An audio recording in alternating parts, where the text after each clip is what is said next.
Hello Vineyard, happy Wednesday. This is the first video update of official fall, which means that we are at the furthest point from more summer. So I'm still trying to get over the emotion of that. I haven't noticed the weather enough to comment on it this morning. So moving right along. Fall small group signups are live, but they will close out this coming Sunday. So you can head over to the website, check out what's being offered, and get signed up. Also this Sunday, we share our meals together, communion and Sammich Sunday. As we do each first Sunday of the month, we'll celebrate communion together during worship, and just after worship, we'll head downstairs, have lunch together. No meeting agenda, no cost, just time together as the Vineyard family. And we're in the midst of our fall sermon series, Abide, taking what we found from faith throughout the summer and using that faith as a catalyst to abide in Jesus. He is the vine, we as the branches. Using the parables to answer the how of this, one point that permeates what we talked about this summer and what we're finding in the parables is that the character of God is an immensely strong foundation for all of this. Who God is drives how he interacts with us, but also it beckons us to use that knowledge of his character to navigate life. Listen to this from 1 Samuel. All those gathered here will know that it is not by the sword or spear that the Lord saves, for the battle is the Lord's, and he will give all of you into our hands. Just the first part of this passage is a good word to remember as we strive to emulate Jesus, that it isn't by the sword or the spear that Jesus saves. But also, when we think of life, a common metaphor for life is a battle or a struggle.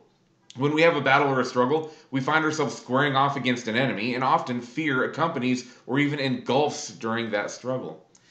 Now, when I was young, I grew up in a small town next to a set of railroad tracks in northern Colorado. I remember the loud noises of the trains roaring over the tracks, blasting their horns as they plowed through town, being the source of an early fear of anything loud. Fireworks on the 4th of July, sirens of passing fire trucks, anything noisy would send me running to hide under my bed. Not a fine start for my future in Marine Corps artillery. Now, I'm no longer 6 years old. I find that I have really spectacularly grown out of my fear of loud noises, but the world has plenty of other anxieties to replace it.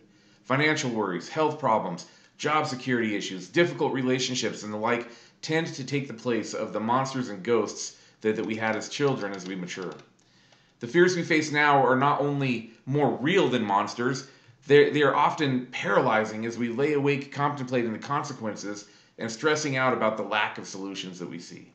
This is where we can allow God to be God. In 1 Samuel, we see David squaring off against a real-world worry in Goliath, and he declares that the fight belongs to the Lord. In Judges 7, Gideon sees an army of 32,000 reduced to 300 before he faces the uncountable hordes of the Midianites. In both cases, the realistic consequences for David and Gideon, left to fight on their own, would be certain death. When applied to my seemingly insurmountable fears, I see that left to myself, the only consequence to my problems would be ruinous as well. As God did for Gideon and again for David, the impossible problem that can create paralyzing fear in me becomes a test of my faith. If the battle is the Lord's, do I trust him enough to fight it? If I can lay down my expectations long enough to allow God to address my life, won't I see the same victory that Gideon and David saw? Also, when I look back over my life to this point, I find that each fight I left to the Lord turned out pretty favorably. As for those I demanded control and fought on my own, really not so much. So, Vineyard, please pray for me in this. Know that I'm praying for you as well, and I will see you on Sunday.